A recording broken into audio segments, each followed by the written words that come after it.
কথা বলে যদি হুজুররাও চলে যায় তাহলে আপনার মুসলমানদের কি হবে? এটা একটা চিন্তার ব্যাপার হয়ে গেছে। সব হুজুর আছে একটা পথ চায়, পথ চাইলে তারা আপোষ করে তারা তখন যাইছে তাই কোন পথে যায়, কোনো আদর্শ ইমান নাই। কাজে আমাদের ইমানদার লোকজন দরকার। আমাদের জামাতে ইসলাম নেতা যারা সানাউল্লাহ আসছে, এরপর আমাদের সাথে যা ইসলামিক দল আছে তাদেরকে আসতে দিতে হবে। আর এবং যারা এই আমাদের প্রতিবন্ধী হুজুররা যা বলে সেটা যে সত্যি কথা নয়, সে আমাদের হুজুররা সেটা সঠিক করে দেবে। কাজেই হুজুরের একটা গোলমাল প্রতিবন্ধিতা আমরা দেখতেছি। এই জন্য সঠিকভাবে মুসলমানরা সঠিক পথে থাকবে। আপনার ইতিহাসে আপনারা কখনো ভুল করেন নাই। ইতিহাসে আপনারা যা করেছেন, আমার বাংলাদেশের মানুষ আপনাদের গাইড দিয়েছে।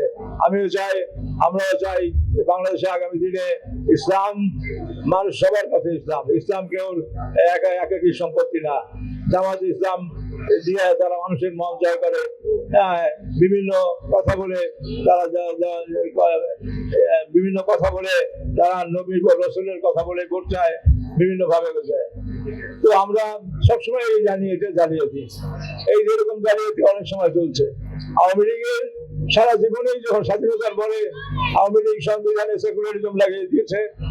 আওয়ামী লীগ সেকুলারিজম লাগিয়ে একদিকে সেকুলারিজম, আরেকদিকে শেখ মুজিবুর ওয়াইসি মিটিং এ যাওয়া, আবার একদিকে তারা ভোটের সময় নৌকার মালিক তুই আল্লাহ লা ইলাহা ইল্লাল্লাহ, মানে কোন রকম এসে মুসলমানদের সাথে তারা চ্যালেঞ্জিং করে। তো কাজেই আমরা এই ব্যাপারে অভিজ্ঞতা থাকতে হবে। আমাদের এই করতে চায় ভোট বিলম্ব করতে চায় যারা, ভোট না করতে চায় যারা, তারা দেশের শত্রু, তারা দেশের অমঙ্গল হইতে পারে না। বাংলাদেশের সংবিধানে যা রয়েছে জনগণের ভোটে নির্বাচিত সরকারই হচ্ছে আমাদের সরকার। আর এই সরকার পেতে ৭১-এর সময় আমাদের লাখো প্রাণের বিনিময়ে বাংলার স্বাধীনতা আমরা পেয়েছি। আর এই বাংলার স্বাধীনতাকে কোনোভাবেই ক্ষয় করা যাবে না, বাংলার স্বাধীনতাকে কোনো ক্ষুণ্ণ করা যাবে না। তো কাজেই আমাদেরকে মনে রাখতে হবে, আমরা জাতি হিসেবে আমরা ভাষার জন্য যুদ্ধ করেছি, আমরা আমাদের দেশের জন্য যুদ্ধ করেছি, আমরা আমাদের বৈষম্যের জন্য যুদ্ধ করেছি। বাংলার মানুষ যোদ্ধা এবং তাদের অধিকার আদায় করে ছাড়ে। যদি প্রয়োজন হয় আমরা যে আওয়ামী লীগ সরকার দিতে হলে বিএনপি ক্ষমতা আসার কথা, আজকে আমাদেরকে আরেকটা লাভ দিতে হবে, গণতন্ত্রের জন্য আরেকটা লাভ দিতে হবে।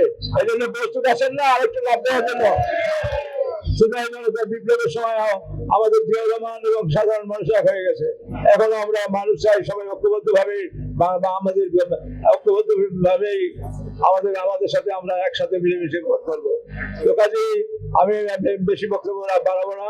আমাদেরকে মনে রাখতে হবে খালেদা জিয়ার মনস্কামনা হচ্ছে ধানের শীষ, তারেক রহমানের চিন্তা হচ্ছে ধানের শীষ, আমাদের আপামর মানুষের ধানের শীষ। আমরা 16 বছর আন্দোলন সংগ্রাম করেছি নিউট্রাল গভর্নমেন্টের অধীনে নির্বাচন করার জন্য। আমাদের আকাঙ্ক্ষা ছিল ধানের শীষ। আজ আমরা দেখেছি সে সময় আমাদের সাথে যারা ছিল তারা আমাদের সাথে একমত ছিল। তারপরে দেখলাম তারা এসে স্থানীয় সরকার ভোটের কথা বলে, তারা এসে দেখলাম পিআর পদ্ধতির কথা বলে, ভোট বিলম্ব করে তারা দেশের মধ্যে অরাজকতা করতে চায়। অরাজকতা বিশৃঙ্খলা করা যাবে না। একজন প্রার্থীর গায়ে গুলি করলেন আর নাশকতা করলেন আর বাংলাদেশের মানুষ ভোট ভুলিয়ে দেবে, এত সোজা কথা না। লাখো বাঙালির রক্তের বিনিময়ে মুক্তিযুদ্ধ রক্ত দিয়ে আজকে যারা এই বৈষম্যবিরোধী ছাত্ররা যারা জয় করেছেন, আমরা তার সাথে ছিলাম। আমাদের 400-500 লোক মারা গেছে, আমাদের লোকরা গুম করেছে, আমাদের এমপিদের গুম করেছে, মার খেয়েছে। আমাদের মধ্যে এখানে যারা উপস্থিত আছেন বেশিরভাগ অনেক লোকরাই নেতৃস্থানীয় যারা জেল খেটেছে, অত্যাচার ভোগ করেছে, বিভিন্ন জেল জুলুম খেটেছে। কাজে আমাদের অনেক দিনের ইতিহাস। ম্যাডাম আশা করেছিলাম ম্যাডাম খালেদা জিয়া দেখে যাবেন, কিন্তু দেখতে পারেননি। যারা তারেক রহমানের প্রোগ্রাম আসছে আগামী কয়েকটি চেঞ্জ হয়ে এখন 4 তারিখের কথা বলা হয়েছে। আমি চাই বাংলার বরিশালের মানুষ যেভাবে খালেদা জিয়ার কাছে দাবি করেছে বরিশালের বিভিন্ন উন্নয়নের কথা, বরিশালের মানুষ বলবে তারেক রহমানের কাছে খালেদা জিয়ার যে উন্নয়নের কথা ছিল, কমিটমেন্ট ছিল, তারেক রহমান বরিশালবাসীকে বলতে হবে যে এই উন্নয়নের দাবিদার আমি আমার মায়ের উন্নয়ন শোধ করে দেবো।